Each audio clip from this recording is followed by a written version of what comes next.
Di 10 terakhir Ramadan ada satu peristiwa yang terjadi, dan ini merupakan hadiah dari Allah bagi kita sebagai umat Islam, khususnya sebagai umat Nabi Muhammad SAW.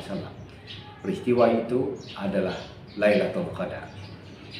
Keutamaan orang yang mendapatkan Lailatul Qadar, maka seperti orang yang beribadah terus-menerus selama 1000 bulan atau selama 86 tahun.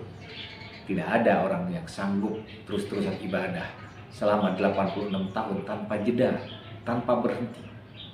Tapi orang yang mendapatkan keutamaan Lailatul Qadar, maka dia mendapatkan keutamaan tersebut.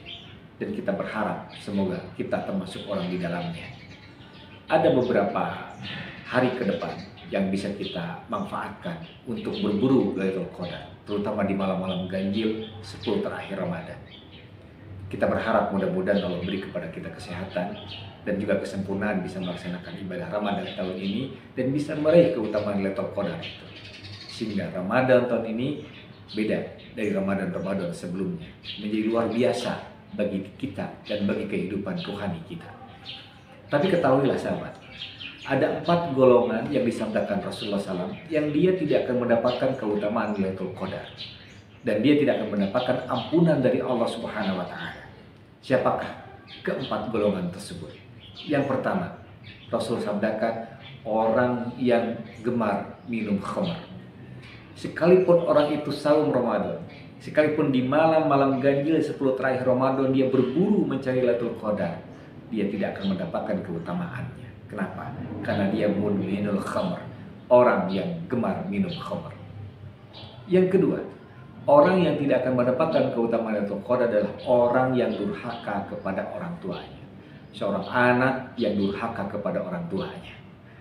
Sekalipun orang itu saum, sekalipun anak itu melaksanakan sholat wajib, sekalipun malah di malam-malam terakhir Ramadan dia berburu Lailatul Qadar, dia tidak akan mendapatkan keutamaan itu. Kenapa? Karena dia durhaka kepada orang tuanya. Jika ingin mendapatkan keutamaan Lailatul Qadar, jika ingin mendapatkan keutamaan saum Ramadan, maka hendaklah si anak itu datang meminta maaf dulu kepada orang tuanya, meminta ampunan akan dosa-dosanya kepada Allah Subhanahu wa Ta'ala. Maka insya Allah anak itu kemudian akan menjadi anak yang berbakti kepada orang tuanya. Yang ketiga, orang yang memutuskan silaturahim.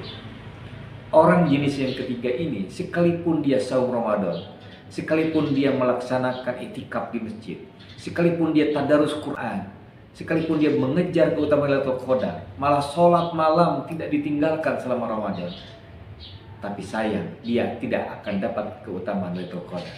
Dia tidak akan dapat ampunan dari Allah Subhanahu wa Ta'ala karena dia telah berani memutuskan silaturahim. Dan yang keempat, orang yang tidak bertegur sapa dengan saudaranya lebih dari 3 hari.